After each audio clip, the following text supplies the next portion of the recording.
বৃষ্টি বাদলের দিন দেখেন এই বোবা অবেলা প্রাণীগুলো, ওদের যদি আপনি খাবার নাও দিতে পারেন কিন্তু ওদেরকে একটু যত্ন নিন, কারণ ওদের তো যাওয়ার কোনো জায়গা নাই।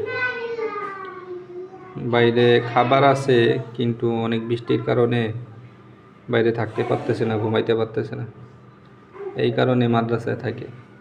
যদিও মাদ্রাসায় আসে, নাস্তা করে, বাচ্চাদের সাথে থাকে, আমার সাথে থাকে, কিন্তু সবসময় থাকতে পারে না।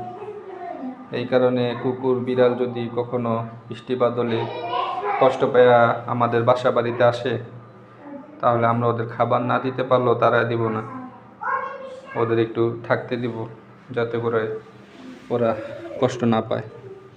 ওরা অল্প দিনের জন্য আসছে, মারা যাইব, এই জন্য ওদের সাথে ভালো ব্যবহার করাই উত্তম।